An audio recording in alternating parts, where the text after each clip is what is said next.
So welcome everyone.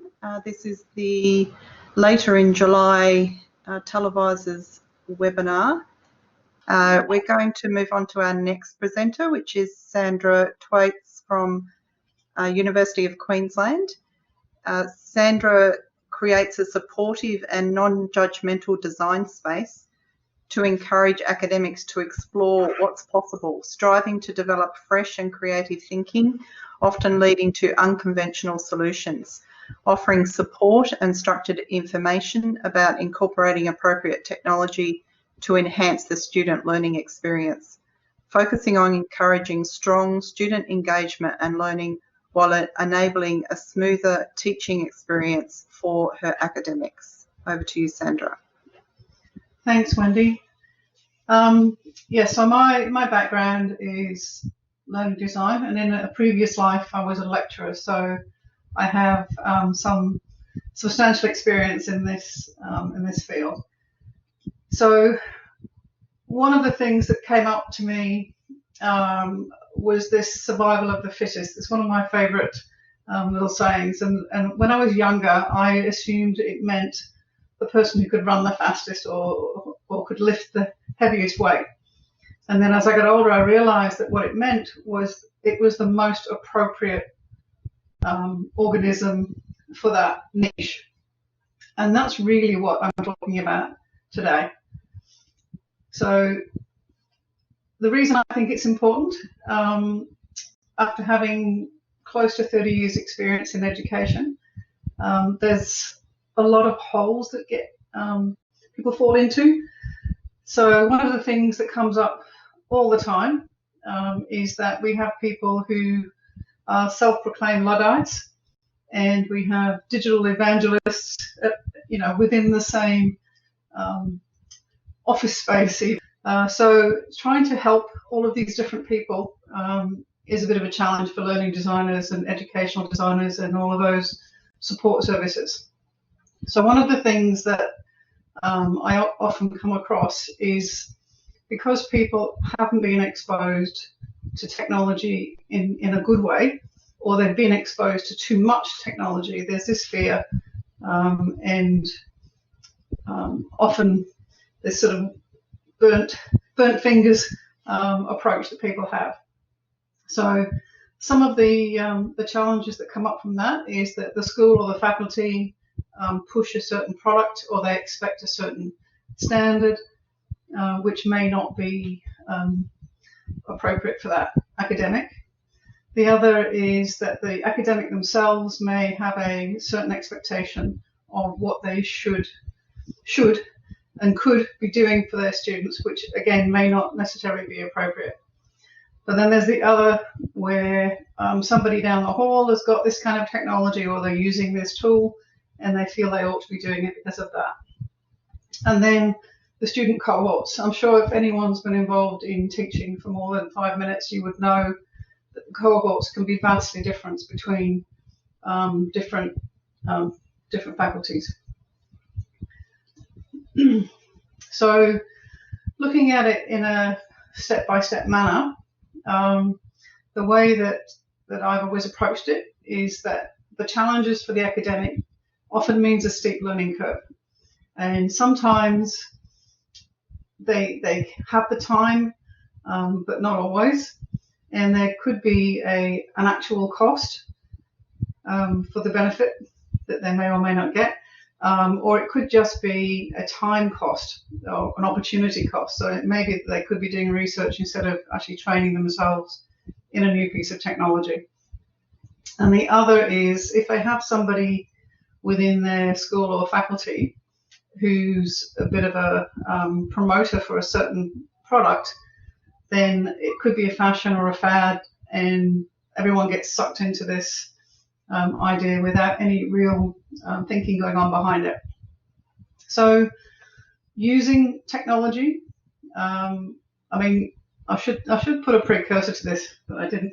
I love technology. It's one of my pet things, but I hate to see people suffering when they're not using the right piece.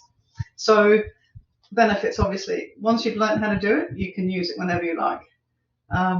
It doesn't have to be everything. It can just be a small tool, and just small changes can make huge differences to not just to your everyday life, but also to the way that the students interact with the content. And there's lots and lots of free and cheap alternatives. I'm sure anyone who's in secondary education would understand that there's no budget, and that more so than tertiary. And so they will be good sources of alternative resources. So then, if this all gets done well, it should make the academic workload better, lighter, and smoother once you've done the initial development. The other is it should increase the student engagement, and it should assist in your data collection at the end of the day. So, a couple of examples. So these are the things that I've used with the subjects that I'm helping with the learning design process at UQ. So this one was a really simple timeline. You can see from the diagram that there's multiple flags on the timeline at the bottom, and each of those relate to a page that's got a little bit of a blurb, a photo. You could put links in there, you can do whatever you like. And this is from Night Lab. It's a free tool. It basically uses Google Sheets. You put the content in the sheet, you embed the link into the page, and you get this wonderful tool, which is a lovely interactive timeline that students can look through. So I can highly recommend that one.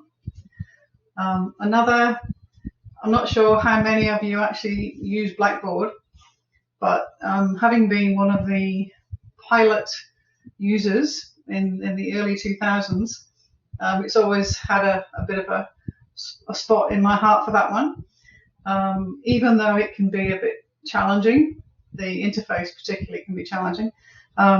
Learning modules is something that doesn't get used very often, and it's actually a really lovely little tool.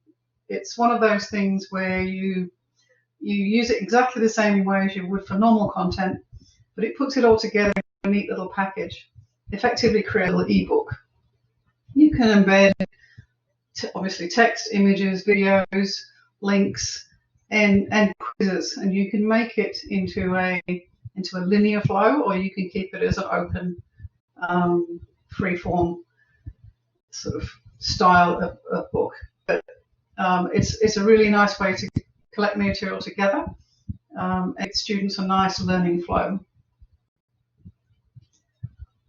So the third example I wanted to talk to you about was actually creating a branch scenario. Initially, I was looking at using the Office suite to do this, but then realized that there are some limitations as to what you can do with Microsoft in this context.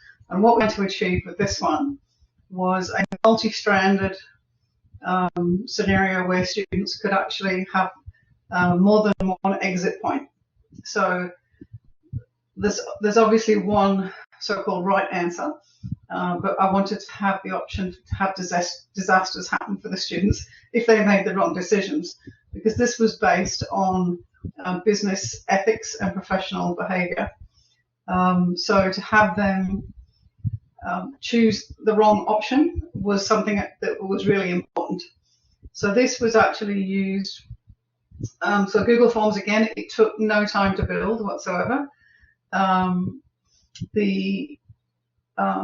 So I guess the timeline tool is a very similar one. Yeah, the H5P took in the Night Lab version and actually embedded it into their thing, into their sort of whole suite. But the Choose Your Own Adventure was actually, again, built with forms. So it was just a series of questions with multiple options, and then each answer had an option which took it down a different pathway. The challenge that this was actually solving was the fact that this was the only class-based subject the students had to do. This was a fourth-year subject. All the rest of the subjects were on placement, so they didn't see the point in coming in to do the class.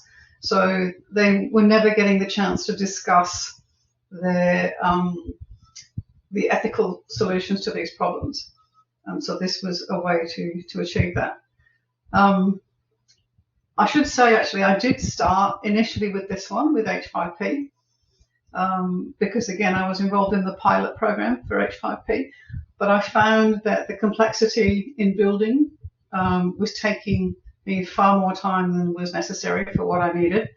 And this option allowed me to embed short animated videos as well. And I don't know whether you can see, but just above the video, there's a login script. So it means that you can actually capture the students' details as well, so you can actually get the data. So that's another really lovely, a lovely option. So sorry, did anyone have any questions about that before I move on? I just had one, Sandra. Yeah. How do the forms work? So you create a single form, and then where does it branch, or how do you? Okay, so when you when you create the questions, you can choose the option. I can actually, if I finish this, I can pull it up and show you. It might be easier than trying to explain. Basically, yeah, multiple choice. So you have, say, 3 options, and you can choose for it to go to multiple places. One of the things that I found was a little bit odd was that you had to actually build all the places first. So that was the other thing. Yeah. So actually, the virtual escape room, I did make one of those, but that was in the old days when we had Flash. And I've not done one since, so that will be really interesting. So thanks for that, Kate. That's really interesting. Okay, so the reason, so in short, these 3 things that I've just given you examples of are super, super simple. They're really easy to build, they're easy to edit, and they're easy for the academic to maintain after I've moved on to another project, which was my absolute rider. It had to be that simple that they could edit it themselves. And the feedback that I've had so far on these has been really, really positive, particularly for this one. So how to actually get it done? I mean, these are the kinds of questions that I ask the academics before we start to build or even look at things. In these first few, like, is there a real need for this? And often I get excited about new toys, so I need to step back a little bit and just make that question one of mine as well. The other is there an appreciable benefit? Quite often, the discussions I've had with academics, it's been that they want to do it because it's fun, they're interested in it, but it may actually not benefit their students. The other is there a effort reward ratio? Is it a positive ratio?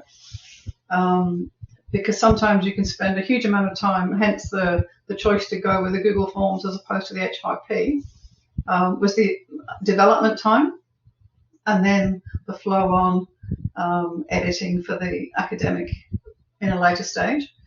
Cost effective, I mean, I don't know about any of you guys, but I'm pretty sure that if there's money attached to it, most people don't want to know. So anything that is free or almost free is received a lot more favorably. And then the end results, is there evidence that this is actually a useful or valuable tool? So going on to the next stage is this going to be valuable to the student, not just to the academic? Is there time available? I mean, is there realistic time? Does the academic need to do some extra training? Do they need extra support? Do they need funding? These are all really usually very big roadblocks for any sort of technology implementation. And then finally, once you've decided that yes, this is where you want to go, this is appropriate and it will benefit the students, then you need to be looking at choosing the best tool for the best for your situation. So we look at the survival of the fittest. Any education that the academic might need, not the student. That's actually another point which I haven't put in here, is do the students need to learn anything to use that technology, and if they do, is it appropriate for that cohort? Sometimes just having to go to another website or use another interface is enough to put students off using a tool. So we want to remove any barriers to the student learning that we can. So once it's gone live, finding out whether students are using it, putting in the surveys, having little feedback groups, all that kind of thing. So collecting that data and documenting. And the other thing that I always keep in mind too is the lecturer that I might be working with may not be the one that uses it the following year or the following semester. So it needs to be documented well enough or easy enough to pick up that someone who's never seen it before can actually jump in and use it. So, oh, sorry, clicked too much. Okay, so these were the summing up. Sorry, I've scooted through quite quickly here. Do I really need this thing? And that's the first question that I was asked. Is it really needed? Does the academic or do I know enough to be able to create it and then teach it? And then you'll see the little subsets are really what I'm asking. And then will it actually help? At the end of the day, it has to be helping the students with their learning. Otherwise, it's just having fun.